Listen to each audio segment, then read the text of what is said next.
Beautiful picture down below as we send it to our public address announcer, Greg Davis.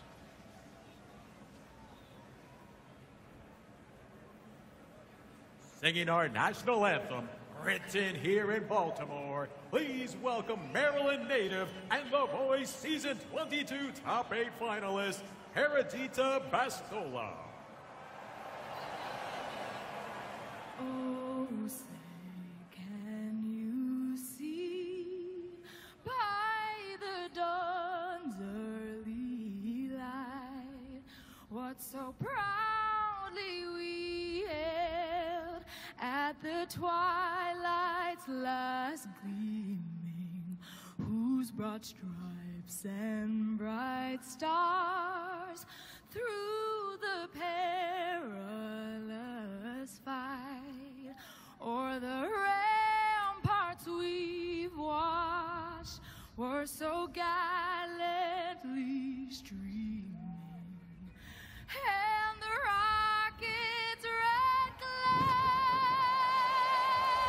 the bombs bursting in air, gave proof through the night that our flag was still there.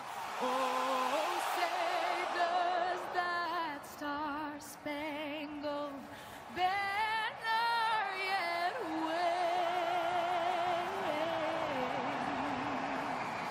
o'er the land of the free and the home of the brave.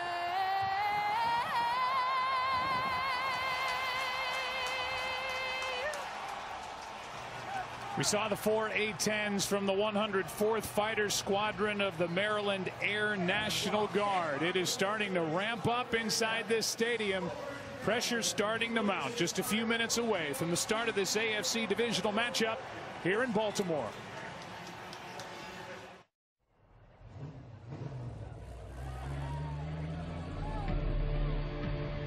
C.J. Stroud and the Texans look to continue their magical run. But Lamar Jackson and the Ravens have proven all year long that they're the team to beat.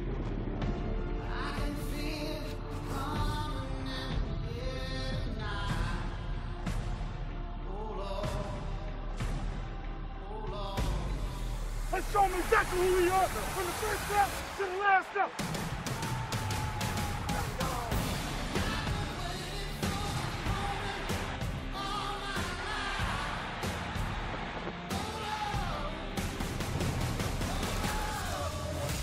This is for the chip. On the grind off the rip, when we hit, whole season comes down to this. Flick of the wrist, spin and twist, don't miss. We go under or over. Around you, through you, scooping and scoring. Bring it to you. Ooh, yeah.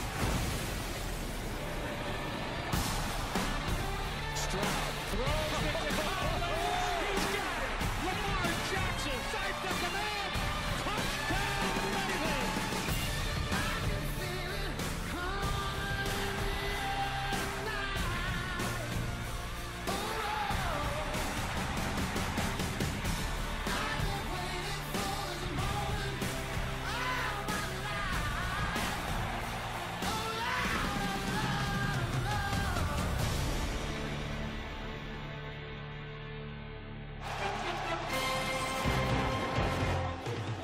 So welcome to the divisional playoffs on ESPN, presented by Intuit TurboTax. Moments ago, the Houston Texans won the toss, and they want the ball. D'Amico Ryans wants to set the tone early with his rookie quarterback, C.J. Stroud. Get that group out there, coordinated by Bobby Slowick and John Harbaugh. Well, he's won it all. That was back in 2012. He's in his 16th season as the head coach of the Ravens. He's taken his team to the playoffs 11 times. But he and Lamar trying to get off that 1-3 skid they've been on recently and get to the AFC Championship, which would be their first since 2012.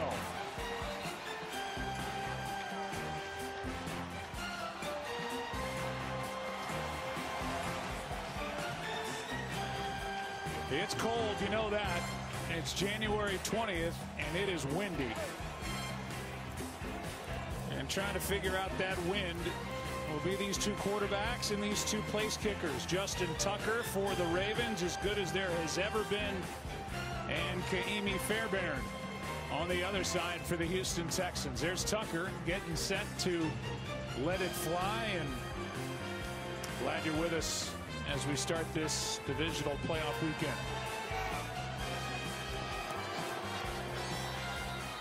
Steven Sims, who's been up 3 games and back up for this playoff game, is waiting for the kick from Tucker.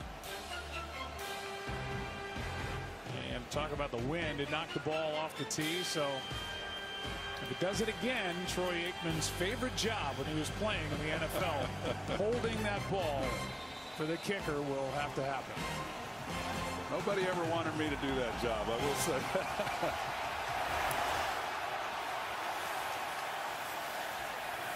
Sims lets it fly over his head, and here comes C.J. Stroud, the Southern California kid playing in the cold in Baltimore. He has guided his team as a rookie into the playoffs, and he's the 9th rookie in the last 25 years to start the divisional playoff game.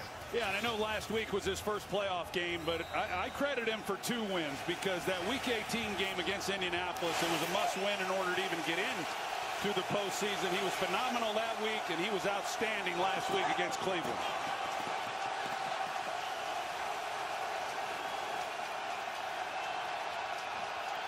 Tight formation to start the day. It's Singletary, and he goes nowhere.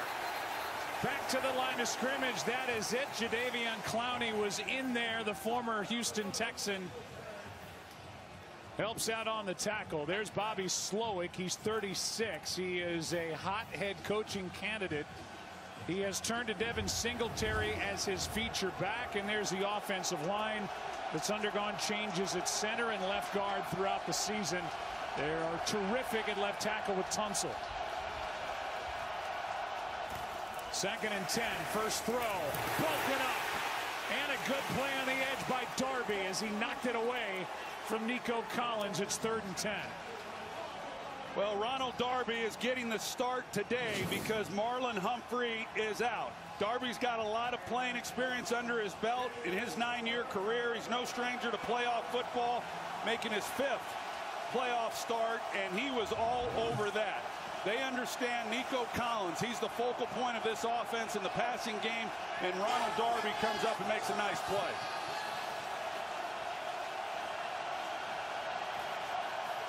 Blitz coming from Patrick Queen. Stroud takes off. Won't get the first down. It's 3 and out.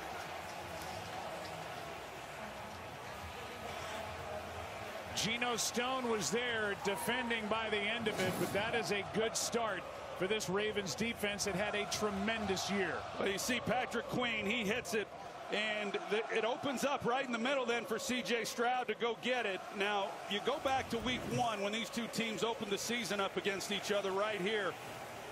C.J. Stroud was under a lot of pressure during that game. He was sacked 5 times. He was hit a number of other times on drop back, and they came after him then, and they came after him on 3rd down. Low line drive punt by Johnston drives Duvernay back. The 2-time Pro Bowl returner. Well played by Houston downfield. 53-yard line drive punt and a 10-yard return as D'Angelo Ross makes the tackle. And here comes Lamar Jackson. We said it on Christmas night out in Santa Clara. We'll say it again. There's no team that asks more of their quarterback than the Ravens do with Lamar Jackson. Yeah, and he has delivered, of course. He's had an outstanding year. Many believe, and I do as well, that he'll be voted as the league MVP.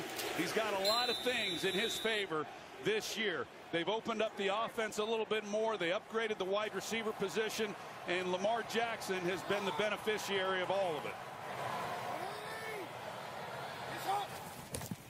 Ricard in motion. Jackson will keep and get near the 30, picked up 4. Christian Harris on the stop. Todd Monken in his first year as the offensive coordinator here with the Ravens. He's got Edwards as his feature back. Justice Hill was out there to start the day. Zay Flowers is their rookie wide receiver. He is their #1 target, and there's the faces attached to the bodies of that very good offensive line. Zay Flowers opened up the year against the Texans as the most targeted guy for Baltimore, and it's continued throughout the entire season. Not Mark Andrews, who's not playing, but Zay Flowers. And there he is, first down, Baltimore on the catch over the middle, a gain of 8. Christian Harris with pressure on Lamar Jackson, and Jackson delivered a perfect pass. Yeah, so you've got the Texans who decide they're going to come with pressure off the edge. They bring Desmond King. Zay Flowers is lined up in the slot. Now he's one-on-one on the safety, and that's a tough job. He's just trying to keep Zay Flowers from going over the top, and so you stay deep, keep everything in front of you, but an easy completion nevertheless for Lamar Jackson. Here's a toss to Hill, running right. A defense that is coordinated by the head coach, D'Amico Ryans. He calls this defense 14th overall, good against the run. They clamp down there. You see the guys up front. Now the linebacker level with Denzel Perryman in the middle. Christian Harris has had a very good year. And then the defensive backs, as Derek Stingley Jr. has become a really good young player in this league. And Derek Stingley he'll be working this week towards Zay Flowers more times than not. He'll line up to his side in this ball game. Jackson looked right, pulled it down, out he goes, and takes off. Out of bounds near another first down.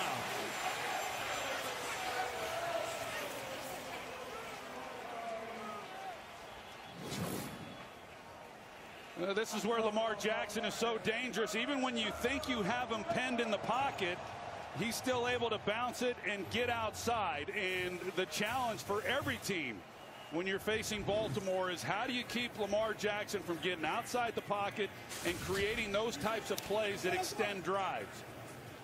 No one's had the answer to that yet. No.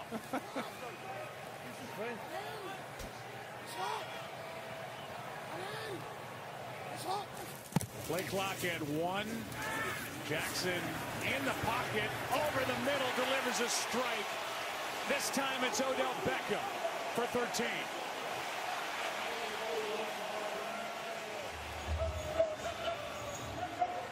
Well, really good protection in the pocket, and Odell Beckham working the slot. You see he's able to push up the field, and he finds the hole right between the two defenders, and Lamar Jackson with really good timing puts it right on him.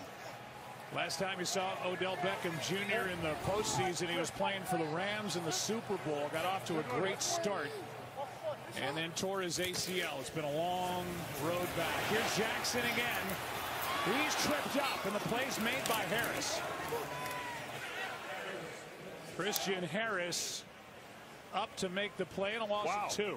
I don't know if people realize how good that is, because Christian Harris out there, they really would prefer that Lamar Jackson hands the ball off, but he keeps it, and one-on-one in the open field, you can see all the field out there that Lamar Jackson has to work with. Even he's upset, banging his helmet with his hands. But Christian Harris is coming off a huge game last week in that wild card win against Cleveland. Had a pick 6 and a sack.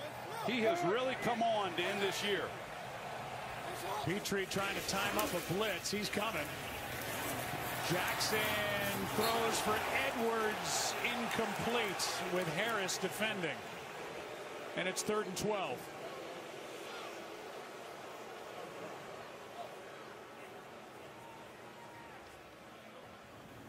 You know, we've watched Lamar Jackson take off 3 times.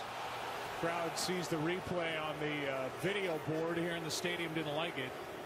Todd Monken told us critical games, Lamar wants the ball in his hands. So you'll see that read options. You'll see the read option, and more times than not, he's going to pull it out of there. As he flings it to Bateman, and short of first down yardage, Steven Nelson with a strong play on the edge, a gain of 9. And the field goal unit comes on immediately for the Ravens.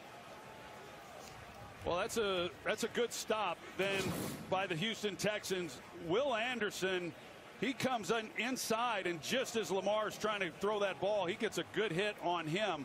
But this game, when you look at it, both offenses, you would expect that they're going to be able to move the ball at times, but can you hold them to field goals? So for Houston, in what looked initially like a promising drive for Baltimore, to force this Justin Tucker attempt. And it's a long one, 53 yards on a windy day. He's so good.